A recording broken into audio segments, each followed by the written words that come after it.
I want you to close your eyes, and I want you to think of 3 goals, just 3 things you would like to have emerge in your life. Do it really quickly. I'm going to give you a minute, and then you're going to share it with the person next to you. Great. I want you to keep those 3 goals or ideas in your mind as we go through this presentation, because you're going to use these as a reference point. So, Smeha's question was, how do I move towards my goals? I have so many of them, but all of us face these barriers, these blocks.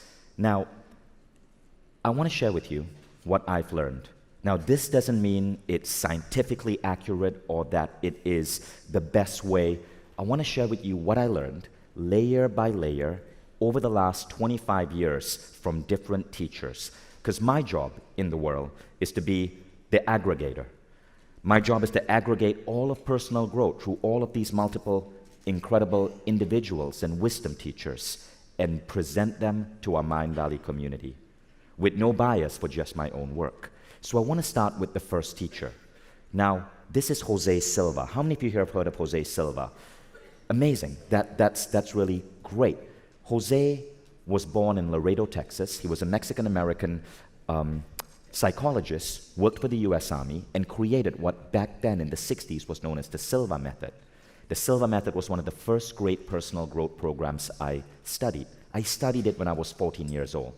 Now, the first clue in terms of how do we move towards our goals was an important idea from the Silva method, and that idea was to visualize your goals and to make positive statements about your goals when you are able to go into what is called the alpha level of mind.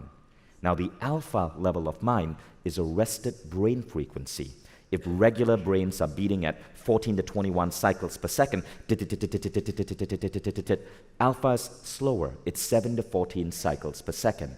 Jose Silva started to show here in America that this vague concept that we often call meditation is not just for resting your body, but it is an altered state that you can use to spark coincidences, synchronicities, and all manner of movement towards your goals. So this is the first clue, accessing altered states. So the first question is, do you have a practice that allows you to access an altered state? Meditation, of course, is the #1 form of altered states. That where when you're in that altered state, you are reflecting on the outcomes that you want. Okay? Ask yourself this question, are you doing this? Yes or no? Because this is the first step. Now, in today's world, altered states have become a $1 trillion industry. Stephen Kotler, the Mindvalley author, wrote a book about this called Stealing Fire. Everyone from Silicon Valley CEOs to Marines are using altered states right now for everything from biohacking to intuition and so on. It's a $1 trillion industry. Jose Silva was simply one of the first people who turned it into a methodology for visualizing and moving towards your goals. He never used words such as the law of attraction. He rarely used words such as meditation. It was about the scientific concept of lowering brainwave frequency to the alpha level. But that is essentially what you're doing when you have a meditation practice. That was clue #1. Now, clue #2 came to me in 1998 when I stumbled upon a book called Conversations with God by this man, Neil Donald Walsh. Anyone recognize that work? So Neil, of course, is a Mindvalley author. Jose Silva, by the way, is also, Mindvalley is going to be bringing his newest work to the world. He passed away in 1999, but some of his best work was created in 1996. The new Silva method is coming to the world through Mindvalley. So that's going to be happening this year. Neil Donald Walsh is currently a Mindvalley author. His program is called Awaken the Species. Now, I learned something really interesting from Neil. The universe wants allies, and the universe is fundamentally good. The universe is a big freaking deal. So we were in a seminar in Barcelona. This was part of Mindvalley University. And Neil was teaching a 3-day seminar at Mindvalley University in Barcelona based on his newest work, Awaken the Species. And there was a woman in the audience. I was sitting at the back near the AV, and there was a woman in the audience who stood up and said, Neil, all of this stuff you speak about how we are particles of God and so on, is great. But I still wake up every morning sometimes feeling depressed and sad and worried, and I just feel bad. What do I do in those scenarios? And Neil said, it's really simple. Remember this, your life is not about you. Rather, your life is about the lives of everyone you touch. When you make your life about the lives of everyone you touch, you will never wake up feeling anxiety or worry or stress again. He went on to say, you must adopt this philosophy so powerfully that when you walk into a room, your intention should be to heal the room. This is the second clue.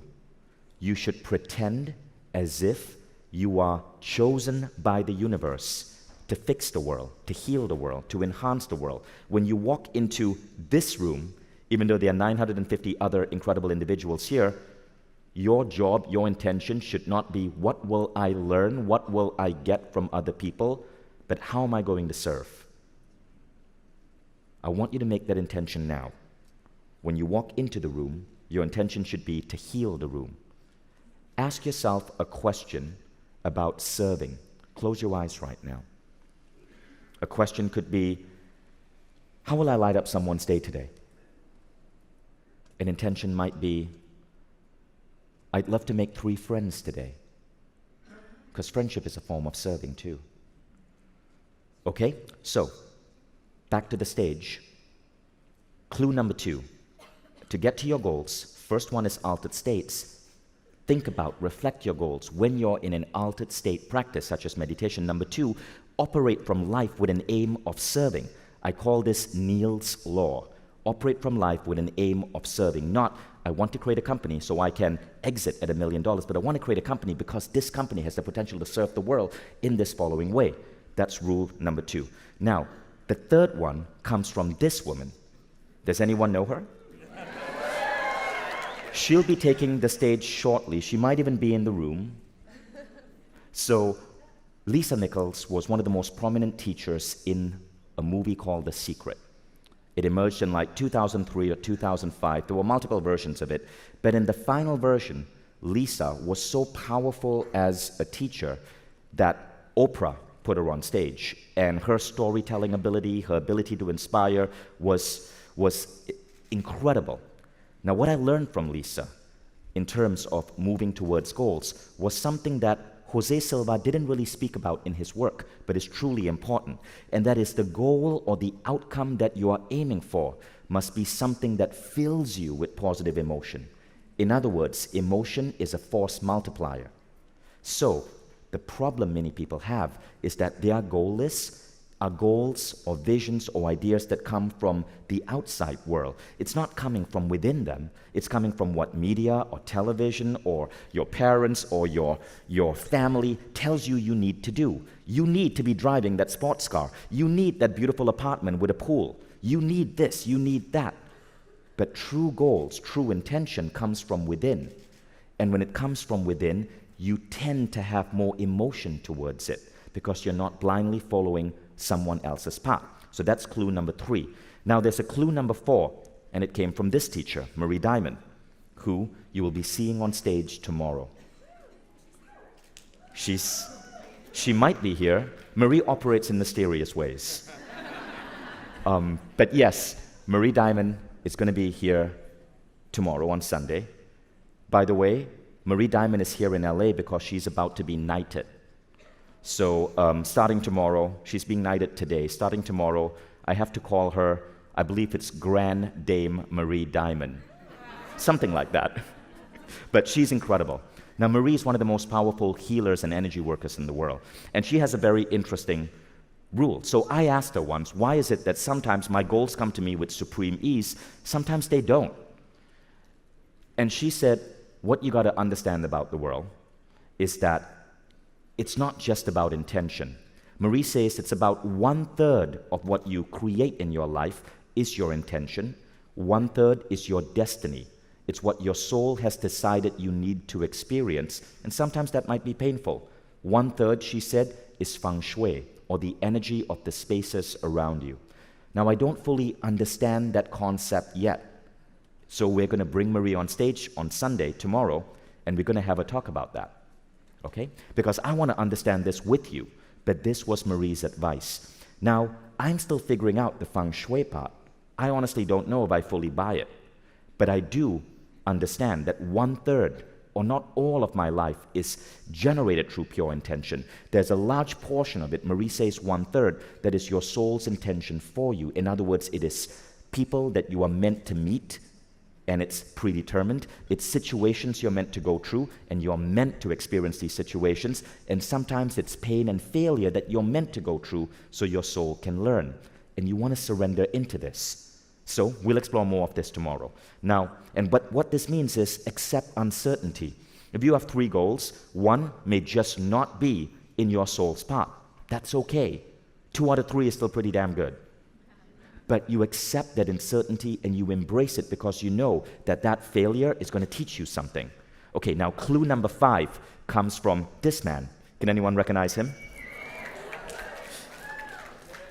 So I met Michael Beckwith in Portugal recently. We were having our A-Fest event there. Michael was one of the key speakers. And we were sitting down for breakfast, and we just started talking. Michael is the spiritual teacher at the Agape Spiritual Center. How many of you here go to Agape? It's amazing. If you haven't been to Agape, go check out Agape. It's a spiritual church here in LA. And Michael is mesmerizing on stage. So Michael told me over breakfast, so many people in the world today are obsessed with this idea called the law of attraction. And Michael said, look, I was in the secret, but I can tell you the law of attraction is wrong. The universe doesn't give you what you want. The universe gives you who you are. And so Michael said, don't think law of attraction, think law of resonance. In other words, you have to be that which you want. And then the universe responds. Okay, 5th clue.